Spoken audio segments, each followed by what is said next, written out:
दोस्तों, target with PS Parihar channel में आपका स्वागत है। सुबह की इस वीडियो में ऐसी सूचनाएं होती हैं जो विभिन्न समाचार पत्रों पर छाई हुई होती हैं और विद्यार्थियों के लिए आवश्यक होती हैं।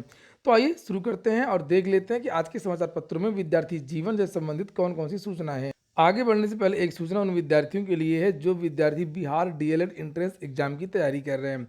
वे सभी अभ्यर्थी चक्षु प्रकाशन की इस बेस्ट बुक को ले सकते हैं जिसमें 3000 से ज़्यादा बहुविकल्पीय प्रश्न दिए हुए हैं और उनकी पूरी विस्तृत व्याख्या भी दी गई है।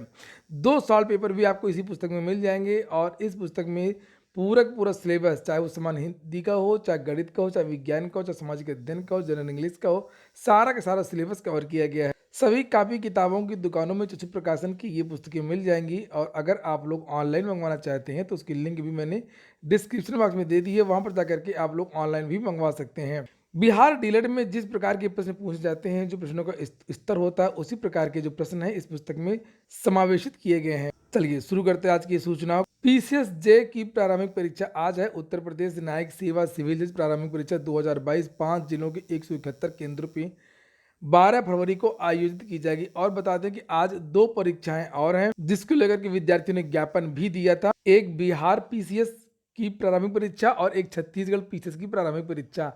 छत्तीसगढ़ तो नहीं, लेकिन बिहार में जो उत्तर प्रदेश के विद्यार्थी हैं वो देते हैं और अक्सर जब यूपी की परीक्षा होती है तभी बिहार की परीक्षा भी होती है। पिछली बार भी ऐसा ही हुआ था मेंस के समय। फिलहाल आज ये जो तीनों अभ्यर्थी हैं, चाहे वो पीसीएस जे के हों, चाहे वो 68वीं बीपीएससी के विद्यार्थी हों, चाहे वो छत्तीसगढ़ पीसीएस के विद्यार्थी हों, इन सभी छात्रों को हार्दिक शुभकामनाएं। एक सूचना और है उत्तर प्रदेश लोक सेवा आयोग की खान निरीक्षक मुख्य परीक्षा के आवेदन कल से शुरू हो रहे हैं। खान निरीक्षक भर्ती 2022 की मुख्य परीक्षा के लिए आवेदन की प्रक्रिया 13 फरवरी को से शुरू होने जा रही है। इस बारे में उत्तर प्रदेश लोक सेवा आयोग की वेबसाइट पर विस्तृत जानकारी उपलब्ध करा दी गई है। खान निरीक्षक के 55 पदों पर भर्ती के लिए 5601 अभ्यर्थियों ने आवेदन किए थे और इनमें से 2060 अभ्यर्थी प्रारंभिक परीक्षा में शामिल हुए थे। आयोग ने 7 फरवरी को प्रारंभिक परीक्षा का परिणाम जारी किया था जिसमें 177 अभ्यर्थी मुख्य परीक्षा के लिए सफल घोषित हुए थे। अगली सूचना है लेखपाल भर्ती की। लिखा है, परीक्षा माफिया के मामले में जांच कमेटी ने पुलिस से मांगी है रिपोर्ट। परीक्षा माफिया से कलेक्ट्रेट कर्मचारी के तार जुड़े होने के मामले में डीएम की ओर से 2 सदस्यीय जांच कमेटी ने पुलिस से पूरा विवरण मांगा है। पूरी रिपोर्ट मिलने के बाद 1 सप्ताह में जांच पूरी होने की बात की जा रही है। लेखपाल भर्ती मुख्य परीक्षा का पेपर आउट मामले में पुलिस की जांच में एडीएम सिटी कार्यालय में प्रतियोगी परीक्षा पटल पर तैनात लिपिक लक्ष्मी शंकर यादव की भूमिका पर सवाल उठाए गए हैं। एडीजी कानून व्यवस्था प्रशांत कुमार की ओर से पत्र लिख करके इस मामले में कार्रवाई के लिए भी कहा गया है।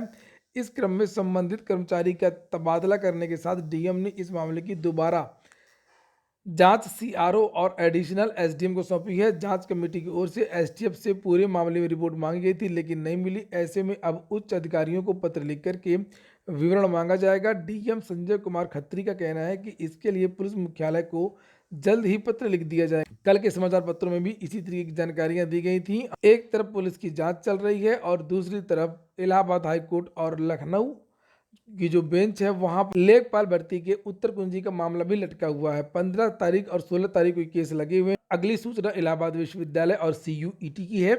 इलाहाबाद विश्वविद्यालय में स्नातक प्रवेश के लिए आवेदन शुरू हो गए हैं। लगातार दूसरे वर्ष भी सीयूईटी के माध्यम से लिए जाएंगे दाखिले। आवेदन 12 मार्च तक। अन्य समाचार पत्रों में भी इसके बारे में जानकारी दी गई है कि सीयूईटी 2023 की आवेदन प्रक्रिया शुरू।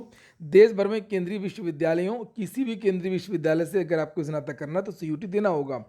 अन्य भाग लेने वाले विश्वविद्यालयों के स्नातक पाठ्यक्रमों में प्रवेश के लिए समान विश्वविद्यालय प्रवेश परीक्षा के आवेदन शुरू हो गए। 9 तारीख को जो परीक्षा हुई थी नरसिंह राम मनोहर लोहिया आयुर्विज्ञान संस्थान की, बहुत सारी अनियमितता उस भर्ती में हुई थी और कुछ परीक्षा केंद्रों की परीक्षा स्थगित भी की गई थी। उसी संबंध में ये सूचना है। लेकर नर्सिंग भर्ती परीक्षा एजेंसी को ब्लैकलिस्ट करने की तैयारी है। लोहिया आयुर्विज्ञान संस्थान में नर्सिंग भर्ती परीक्षा कराने वाली एजेंसी की एक और लापरवाही सामने आई है कि बायोमेट्रिक हाजिरी व अभ्यर्थियों की ठीक से जांच पड़ताल तक नहीं की गई है। दरअसल ये सभी शिकायतें संस्थान प्रशासन को ईमेल के जरिए प्राप्त हुई है। निदेशक डॉक्टर सोनिया नित्यानंद का कहना है कि इस संबंध में सीएमएस के नेतृत्व में एक कमेटी गठित की गई है। जांच कमेटी सोमवार को रिपोर्ट दे देगी, यानी आज कल, और रिपोर्ट के आधार पर अगर गड़बड़ी की पुष्टि होती है तो परीक्षा कराने वाली एजेंसी एडुटेस्ट ब्लैक लिस्ट करेगी। ये जो एडुटेस्ट कंपनी है ये गुजरात की है जो परीक्षा करवाती है। आगे लिखा कि जल्द खुलेगा शिकायतों का राज। निदेशक डॉक्टर सोनिया नित्यानंद ने बताया कि सीएमएस डॉक्टर राजन भटनागर की अध्यक्षता में हाई पावर कमेटी ने जांच शुरू कर दी है और परीक्षा की निगरानी के लिए 62 पर्यवेक्षक तैनात किए गए थे। सभी पर्यवेक्षक संस्थान के वरिष्ठ डॉक्टर थे। इग्नू से अगर आप लोगों को कोई कोर्स करना है घर बैठे तो 20 तारीख तक आप लोग आवेदन कर सकते हैं। हालांकि क्लासेस भी चलती हैं ऑनलाइन और open and distance learning mode से।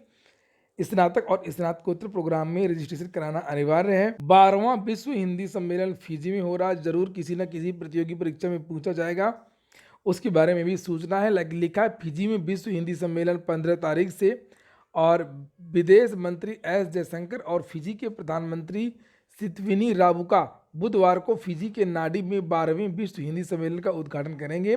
15 फरवरी से शुरू हो रही जयशंकर की फिजी यात्रा पिछले साल दिसंबर में दक्षिण प्रशांत महासागर द्वीप राष्ट्र में नई गठबंधन सरकार बनने के बाद किसी भारतीय नेता की पहली यात्रा होगी।